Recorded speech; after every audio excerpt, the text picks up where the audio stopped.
Hello, I'm Jack Perkins. Welcome to Biography. Chicago in the roaring 20s, a town of unending parties, unlimited booze, and unrelenting violence. Behind much of that action was one man. They called him Scarface, Al Capone, the most powerful man in the underworld. Back in the 20s, Al Capone lorded over a criminal empire worth hundreds of millions of dollars. For a time, he virtually ruled all of Chicago. Capone's power came from his mix of generosity and brutality. He was willing to pay off anyone who could help him and murder anyone who wouldn't. Today on Biography, we hear from some of the people who knew him well and survived the notorious Al Capone.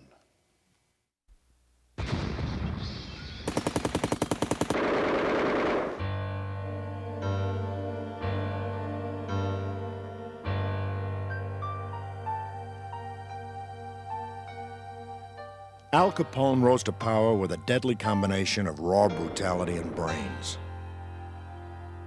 He wanted the public to love him, but those who dared to cross him knew better. Scarface Al Capone was a very, very evil man. For the big fellow, killing was just part of his business plan, a plan to become the CEO of organized crime in Chicago.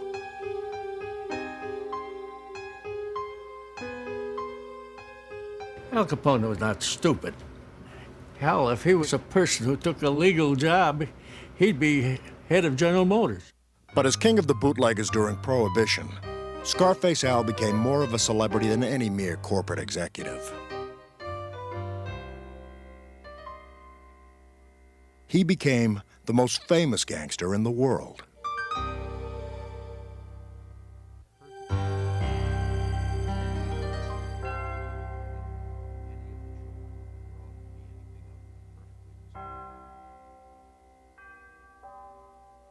Alphonse Capone was a first-generation American, born January 17, 1899. His parents had many dreams when they left Naples for America. But when they settled in Brooklyn, the Capones found hardship. They lived first in a tenement in the crime-filled Navy Yard district. Life was rough for the Capones as they struggled to escape the waterfront. They finally moved, when Al was 10, to a better neighborhood. He had a perfectly fine mother and father. His mother was devoutly religious to the end of her life. His father was a perfectly respectable barber. No reason to believe that any of the children would grow up to be anything other than perfectly respectable children, and they all grew up to be criminals. Al's criminal path started early. He joined the toughest local gangs, stole things, and when necessary, used his fists. Young Al had flair. He was a cut above the punks who roamed the neighborhood with him. When he saw an elderly widow's washboard being stolen when he was a kid, he organized a kid gang to go get it, to retrieve it, to beat up the other kids who stole it, and to return it to her, and then to lead a parade, a sort of a celebratory parade afterwards, in which he could portray himself and play the hero. So even at a very young age, even pre-adolescent, you can sort of begin to see the outlines of the Al Capone who grew up with a kind of a Robin Hood legend. Capone learned more on the street than he ever did in school. He dropped out in 6th grade after smacking his teacher and in turn getting a thrashing from the principal. What he learned was how to shoot, first with a pool cue, then with a gun. Capone caused trouble with his buddies, but he also helped support his big family. Al tried the straight life, working in a munitions factory, as a pin setter in a bowling alley, and as a cloth cutter in a bookbindery. He also, as a sideline, became a bouncer out in Coney Island in a bar known as the Harvard Inn, which is kind of a joke because it was owned by a gangster named Frankie Yale. That's where Capone really got his first taste of mob life or gangster life in New York. It was also where a small-time hoodlum, Frank Galluccio, shielded his little sister, Lena, from Capone's advances and marked 18-year-old Al for life. Capone came over to the table, bent over and said to Lena loud enough so that the people at the next table swiveled their heads in surprise at the language, which was strange. "Honey, you got a beautiful ass," and I mean that as a compliment, really. Defending his sister's honor, Galluccio pulled out a knife and slashed the left side of Capone's face, giving rise to the nickname he hated, Scarface. Capone was ashamed of the scars, sometimes using powder to hide them, preferring to be photographed from the right side, and saying the scars were the result of a war injury. These formative years were when Capone caught the eye of a sharp Brooklyn mobster 17 years his senior. Johnny Torrio would become Capone's role model. Torrio moved to Chicago to run things for Vice Lord Big Jim Colosimo. Big Jim controlled a string of gambling dens and whorehouses. Colosimo's nightclub, just south of downtown, was where the action was. Entertainers, gangsters, and politicians crowded the joint. Big Jim's empire swelled. Torrio needed a lieutenant with brains as well as brawn, so he recruited Capone. With the imminent passage of Prohibition, Al would be an asset to Torrio. People he knew weren't going to stop drinking, and this opened up a brand new tax-free business to him. Al Capone, only 19, had just become a father and husband, in that order. He married an Irish girl, May Coughlin, who was 2 years older. Al, May, and their baby came to Chicago in 1919. The city would never be the same.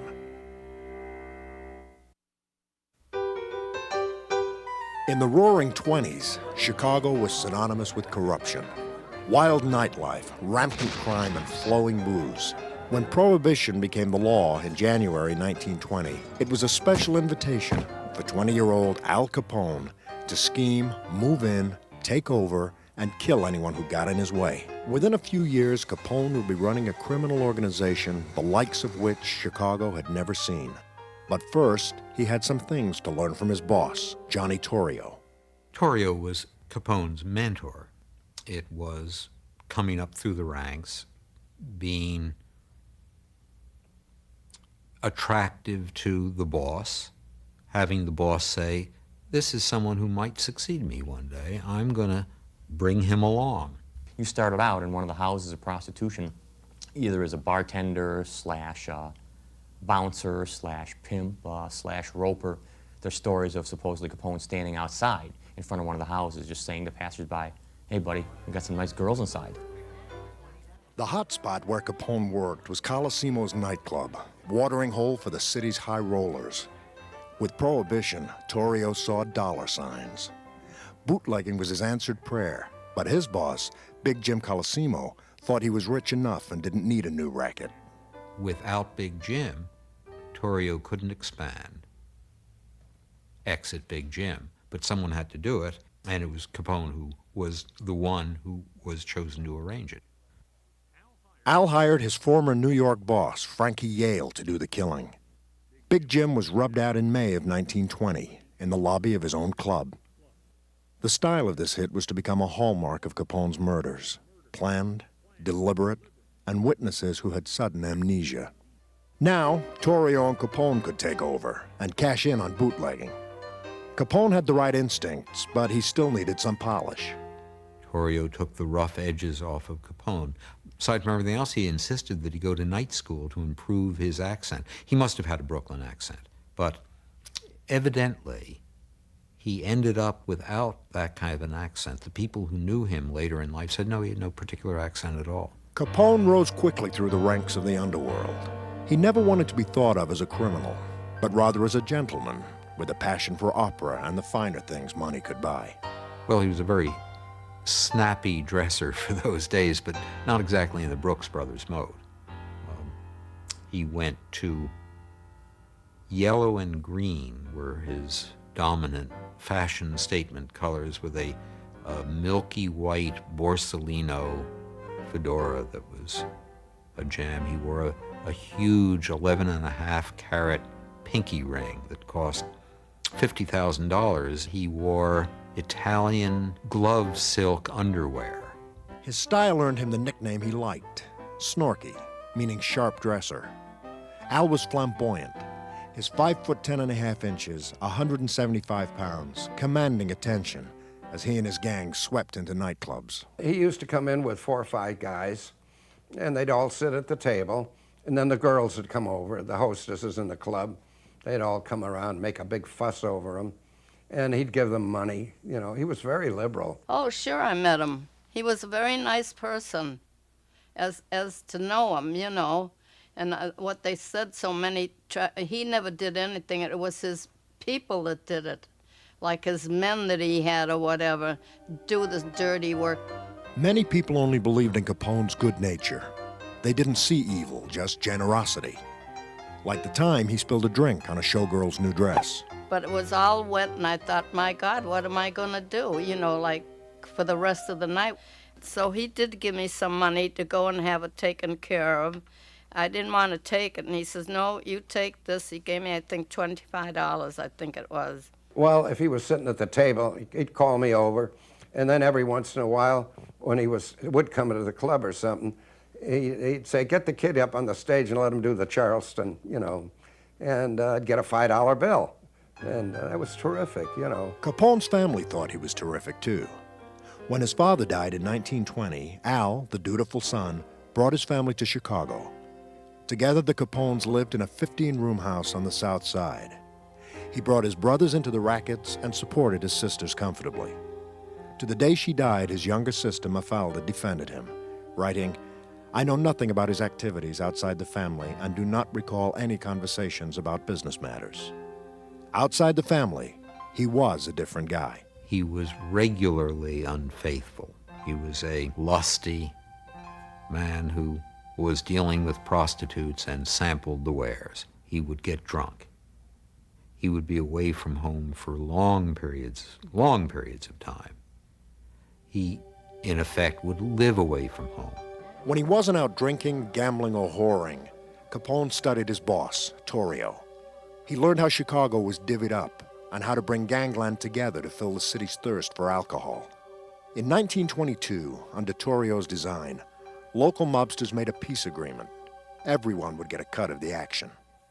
That was Torrio's modus operandi, to try and get everybody together and agree.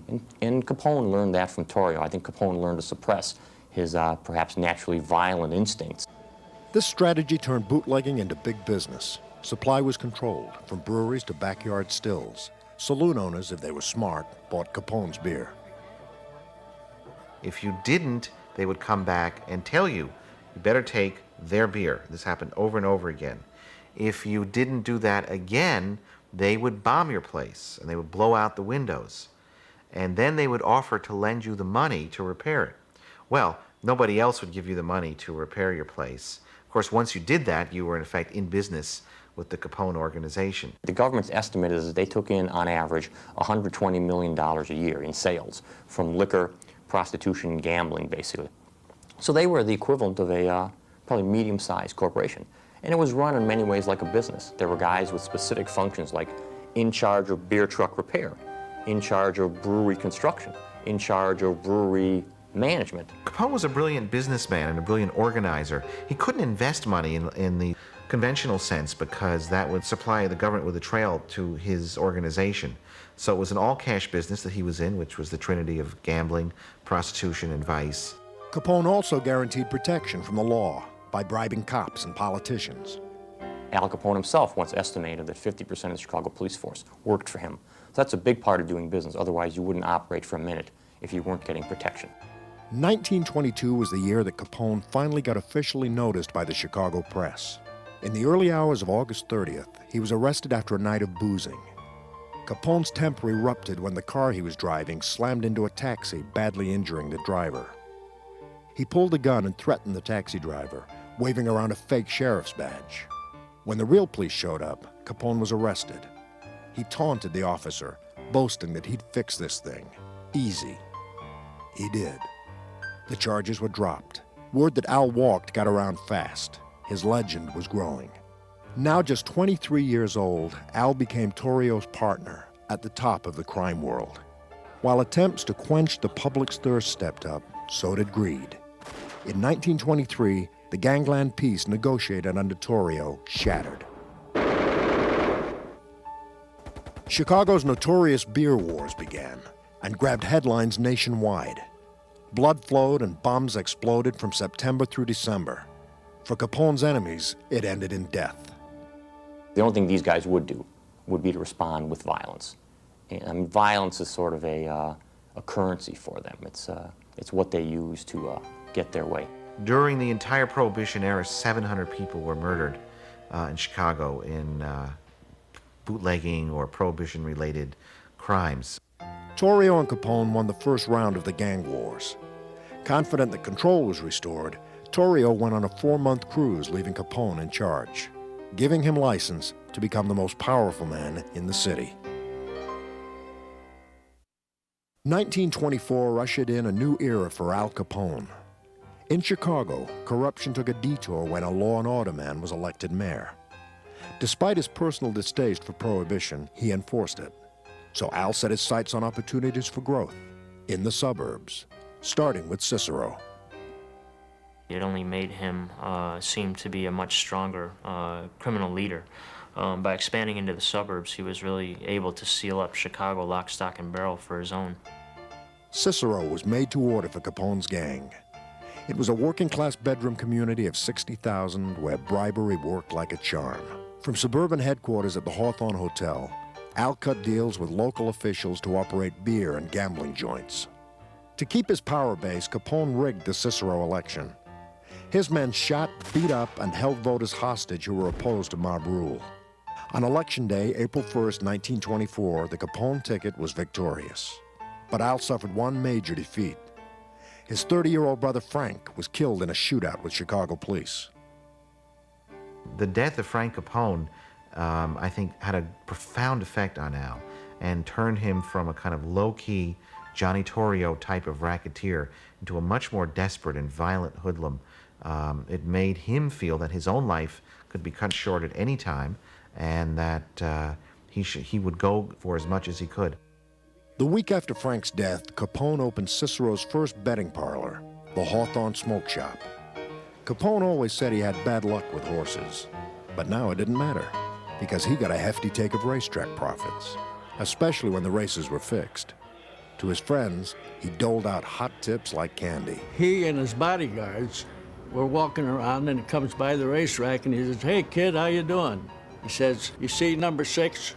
He said, "He's going to win." So one of his goons came over and slipped a ticket in my pocket. It was a $5 ticket.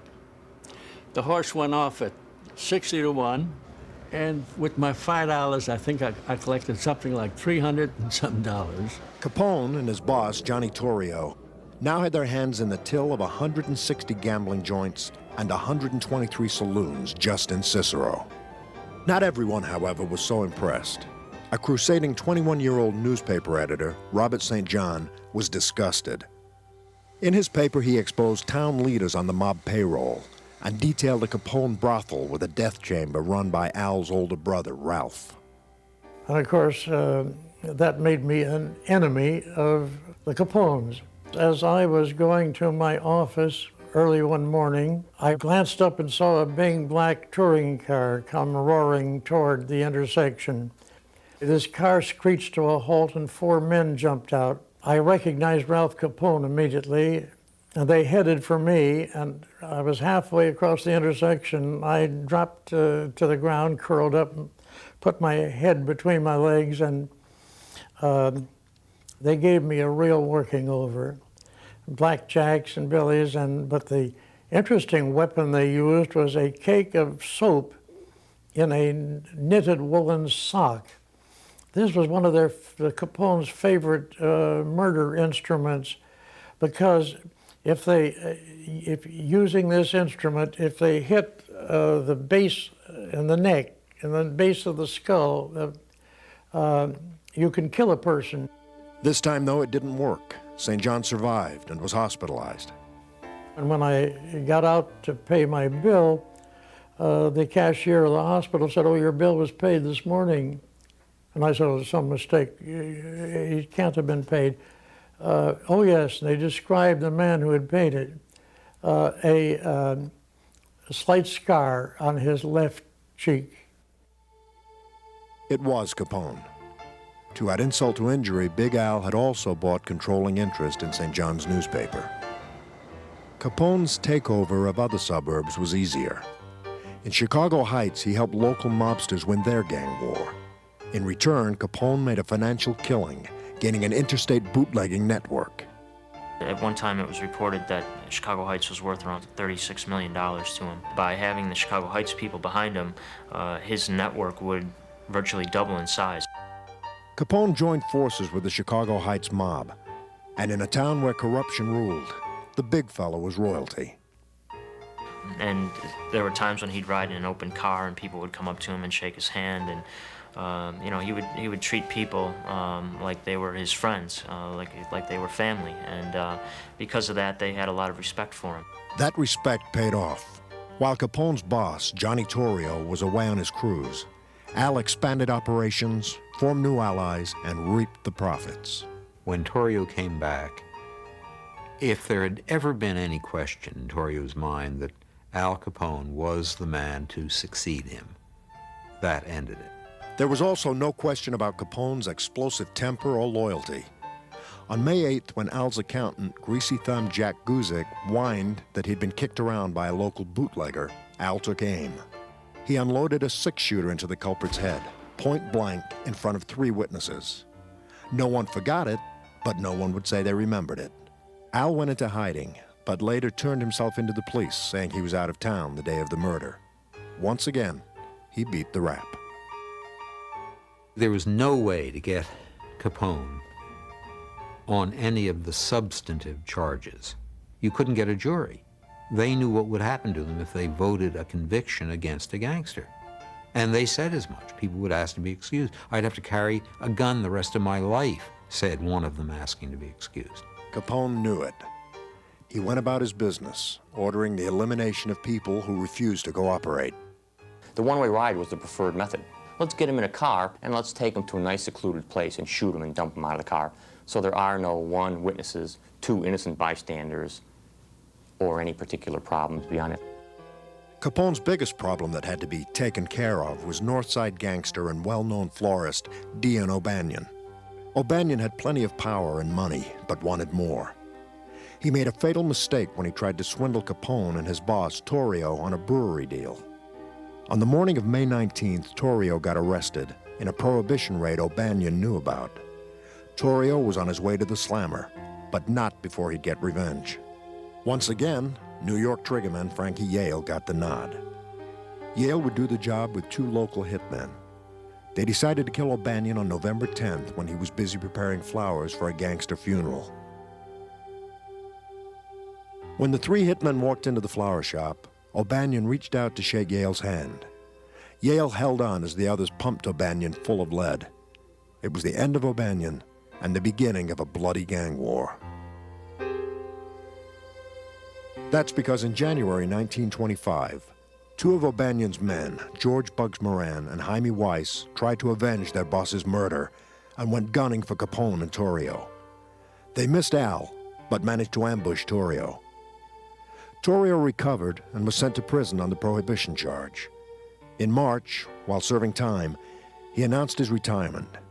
To no one's surprise, leadership of the mob was passed to Capone, then just 26 years old. The youthful mob boss was front-page news. He liked being in the limelight. When accused of a crime, he'd call a press conference. And he'd say, hey, look, fella, I had nothing to do with this. Please, get off of my back. But the truth was Capone had everything to do with Chicago's increasingly vicious gang violence. Al was now a moving target. He shielded himself in his new high-security headquarters in the plush Metropole Hotel. Secret tunnels helped Al and his men make quick getaways. He never went anywhere alone. Capone had more security than President Calvin Coolidge. He rode in a $20,000 customized Cadillac limousine that was more like a tank. It was 7 tons, armor-plated, with bulletproof glass. The back window could be yanked when gunmen had to fire at their enemies. Capone now had his share. They kept encroaching on each other's territory. Wasn't supposed to happen, it did. They shot each other. Capone was going to have to eliminate one by one the opposition again. Bring one by one, bring them all in line. All Capone had to do now was give the orders. He did, and he never looked back.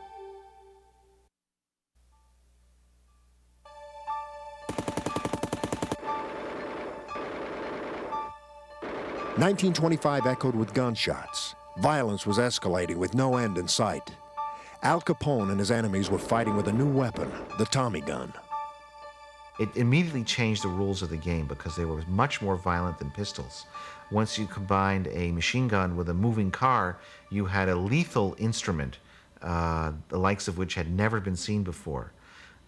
So they upped the ante in all the gangster wars. Chicago was, for better or worse, kind of the example par excellence of gangland and gangland violence. The violence was much more noticeable and spectacular here than, say, in New York or elsewhere.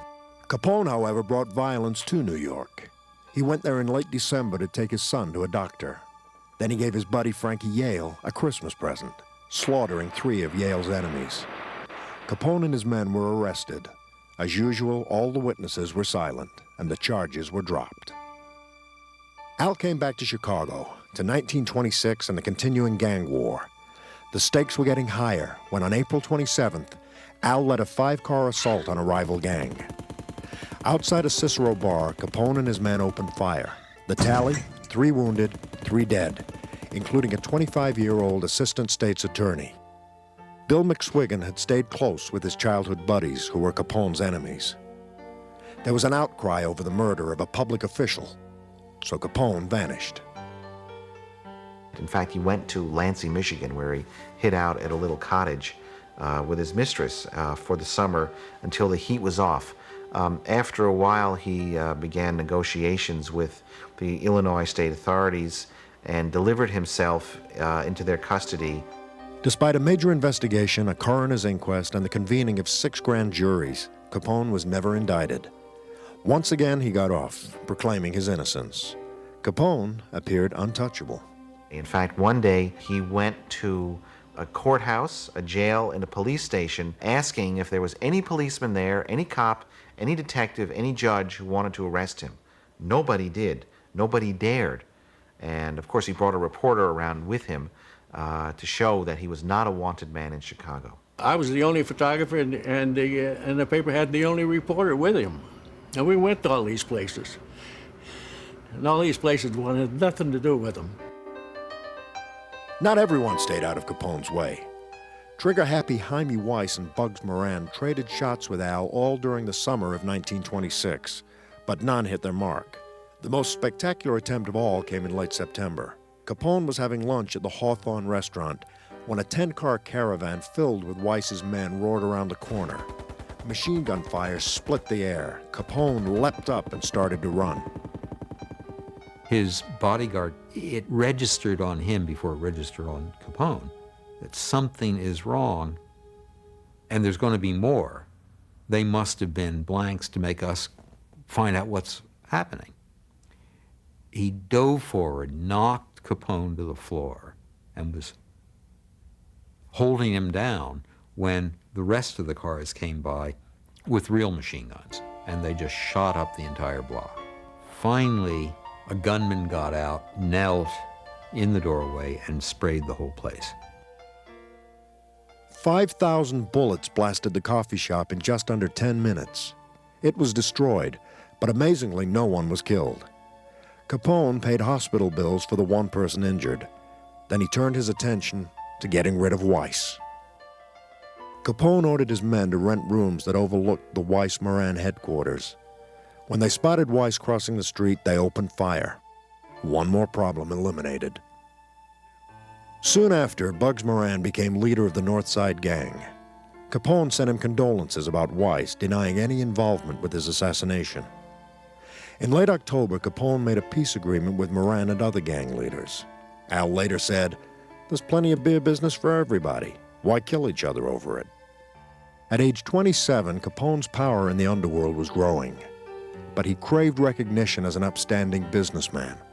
After all, he employed more than 400 people and controlled a multi-million-dollar operation. He didn't go running around with a machine gun shooting people out of fast-moving cars. You would find him in his office, surrounded by junior executives with the phones jangling, 3 people waiting to get a little bit of his time for an executive decision. That was his working day. That's the kind of criminal he was. In other words, he was a modern criminal. 1927 started as a good year for Al by all measures. The U.S. Attorney's Office would estimate his organization took in $105 million that year, all from unlawful enterprises.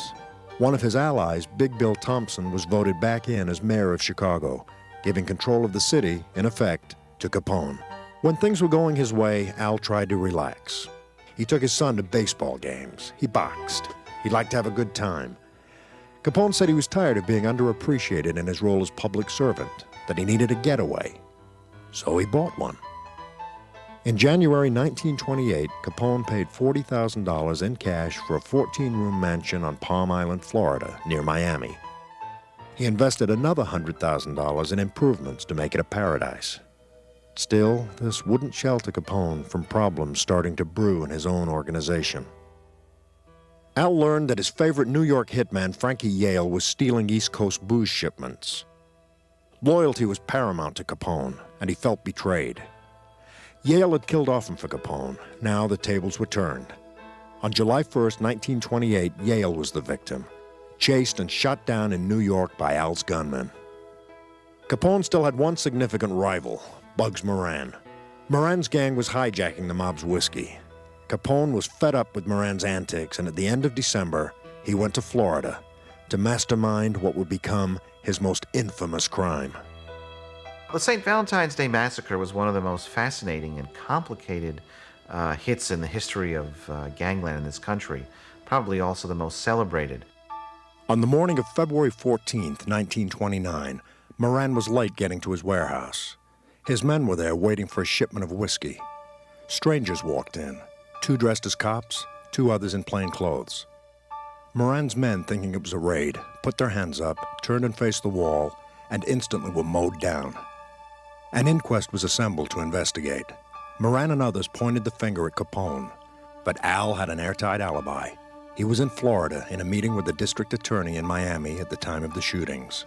Once again, with no one willing to testify, the case was closed. No one knows for sure who did it. My theory is they thought the last person to go in, who looked quite a bit like Moran and was wearing the same outfit that Moran wore, a light overcoat with a darker brown fedora. I think they thought he was Moran. The city and the country was sickened by this killing, but the bloodshed wasn't over. The St. Valentine's Day Massacre was the most graphic show of violence yet. Now, there was no escape for Capone. He was to become the target of criminals and lawmen alike. Public disgust with the St. Valentine's Day Massacre had barely subsided when Al Capone made his next move to clean house. In May 1929, Al's informants told him hitmen John Scalise and Albert Anselmi and another gunman were conspiring to murder him. Capone invited them to a roadhouse in Indiana. He got their confidence and threw a banquet for them, and they had a wonderful evening drinking and eating, and then at the end of the night, then the tables turned and he accused them of treachery, and he and his bodyguards beat him to death with baseball bats, before shooting him, of course. I photographed the 3 bodies that were found in the brushes in Hammond. Their heads were smashed. They were bad. The police picked up the bodies and they took them to a mortuary, and we had taken pictures of them covered up. You only show a little bit of their face. It was a really hideous crime. In fact, it was so hideous that even other gangsters began to distance themselves from Capone at that time. Suddenly, trouble was everywhere for Capone. Public sentiment against him was growing. His life was in danger. There was a $50,000 contract out on him. Al figured the only place he'd be safe was in a jail, away from Chicago. So he set it up. On May 16th, leaving a movie theater in Philadelphia, Capone and his bodyguard were arrested for carrying concealed weapons. The scheme went haywire when the judge threw the book at them. The verdict was stiff: a year in jail. Al tried everything to get out early, from bribery to giving money to local charities at Christmas. It didn't work. So Al used his phone privileges to run his gang, long distance from jail. The news he got from home was bad. Capone and his organization were now a target of the federal government. President Hoover wanted to see Big Al behind bars for a long time. He kept asking his aides, "Have you got that fellow Capone yet?" The IRS was working on it, closing in on his gang. While he was still in jail in Philadelphia, Ralph Capone was gotten and was sent away. Jack Guzik was sent away. Frank Nitti, who was Capone's number 2, was sent away, all on income tax. When Capone left prison in March 1930, new problems awaited him. He had just been named public enemy number 1 by the Chicago Crime Commission. But he wanted people to think of him as a good guy. The country was entering the Depression, so Capone responded, opening Chicago's first soup kitchen, feeding 3,000 hungry people a day. If it wasn't for our friend Al Capone roping open this here White House on 935 South State Street, we wouldn't eat. Capone's generosity made him somewhat of a folk hero in the media. But in June, Al lost one of his major pipelines to the press. Jake Lingle, who covered crime and politics for the Chicago Tribune and was on Capone's payroll, was gunned down by one of Al's rivals. When I looked at him, I said, "Oh my God, that's Jake." Well, I took a picture too and then called the office. I said, "Jake Lingle was just killed. He was on his way to the racetrack, and the only reason I know that is because he had a racing farm near him." Capone avenged Lingle's death and began to deal with his newest enemy, the federal government. Pop culture has left the impression that a group of Prohibition agents shut down Capone. The Untouchables, led by Elliot Ness, in reality, did little more than stage a couple of raids for the press. The IRS taxmen, who had already put away Capone's top lieutenants, were the government's real heroes. But it wasn't easy. Legally, Al didn't own a thing. He couldn't buy real estate. He put his house in Florida in his wife's name. He put his house in Chicago in his mother's name. He put his car in his wife's name. He didn't keep ledgers, but some of his bookkeepers kept ledgers. And eventually the IRS discovered the ledgers, was able to decipher the ledgers, and was able to track some of the codes in the ledgers to Capone's old bookkeepers and then track them back to Capone himself. It took 5 years to bring all the evidence together. On June 5th, 1931, the man known as Alphonse Capone was indicted on 22 counts of income tax evasion dating from 1925 through 1929. The prosecution, led by United States Attorney George E.Q. Johnson, said Capone owed Uncle Sam just over $215,000. Capone did everything in his power to control the outcome of this case. Capone hired 5 hoodlums to come out here from New York to kill my father. And they were spotted here, and the Secret Service had tailed them enough to stop this, and Capone was convinced you better send them home. This was just before the trial. We had a squad car, a Chicago squad car in front of our house on the south side of Chicago, and one in the back part of the house, and my father had Secret Service with him all the time doing this thing. It's the only way to keep him alive. Capone tried to plea bargain, but the judge wouldn't hear of it. Then Capone opened his wallet to buy off the jury. But when the judge found out, he switched jurors moments before the trial was set to begin on October 7th. There was no real defense for Capone. With so many hardworking Americans paying taxes on small salaries and so many out of work, there wasn't much sympathy for Big Al, the big spender. The jury was out 9 hours. There were 22 ballots taken. And as we know by history, that Al Capone was found guilty of income tax evasion. Not murder, not pimping, not all the dirty things he did or killing, but income tax. But that was the only way he could be prosecuted, and that's what my father did. Capone was sentenced to 11 years behind bars, the stiffest penalty of any tax case to date. It's safe to assume that Capone never expected to be convicted, or if he was convicted, he expected to spend perhaps a year or 2 in jail, not 10 or 11 years. As he left court, he looked to the photographers and said, "Get enough, boys. You won't be seeing me for a long time." Capone appealed the verdict, but lost, and went from Chicago's Cook County Jail to federal prison in Atlanta. In August 1934, he was sent to the Rock, Alcatraz. At Alcatraz, Capone kept to himself. His old ways didn't work there. In 1936, a fellow prisoner tried to kill him, stabbing Capone in the back with a pair of scissors. In 1938, Al was officially diagnosed as suffering the degenerative effects of syphilis, picked up from one of his prostitute girlfriends. His mind was going. Capone needed medical treatment, and in January 1939, he was transferred to the Federal Correctional Center outside Los Angeles. In November, he was released from prison and sent to Union Memorial Hospital in Baltimore. Al returned to Florida in March 1940. Syphilis ate away at Capone for the rest of his life. At age 48, on January 25, 1947, Alphonse Capone died of cardiac arrest. His body was taken to Chicago for burial. Well, it was a very cold day in January of 1947. In fact, it was 11 below zero at the time. It was a huge funeral because hundreds of persons turned out. There was an edict by Anthony J. Accardo, who was the boss of the mob and had been a former bodyguard for Al Capone, to all crime syndicate gangsters to show up at the funeral and pay their respects to Al Capone, even though Al Capone had no power and was helpless when he died. Capone's run as a mob kingpin was over, but his fingerprints on crime and Chicago's reputation lives on. There's no doubt but that the Capone era established the underpinnings of what is now the Chicago organized crime family. It gave the mob, a start here in the Windy City.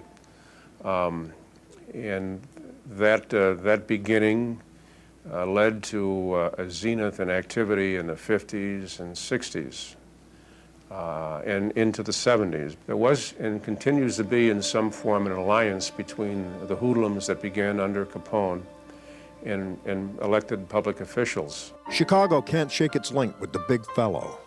In 1993, a tourist attraction paying homage to him opened. His legend lives on. I'm Big Al, AC, Alphonse Capone. My father made many speeches and made this point about Al Capone upon numerous occasions, that had this man taken all his energy, talent, and basic intelligence and guts, if you will, and directed this energy down legitimate avenues, he'd been a very successful businessman. There's no doubt about it. He had a peculiar charm about him that he could use when he wanted to use, and this, of course, was deceptive. But as we all know, he didn't use his talent in that direction, and as a result, people died, people were hurt, and Chicago lost its reputation. Of course, Capone is world famous. Wherever you go, if you mention Chicago, people instantly associate that city with Capone. There are lots of celebrities. Very, very few of them become allusions. So their name means the same thing to everyone who hears it. Capone was one. He never impressed me of anything except that he was a bad guy. And the reason that maybe that I felt that way is because I happen to be an Italian. And anybody that hurts an Italian person, I feel hurt. And so, let's end this. To me, he was a bum.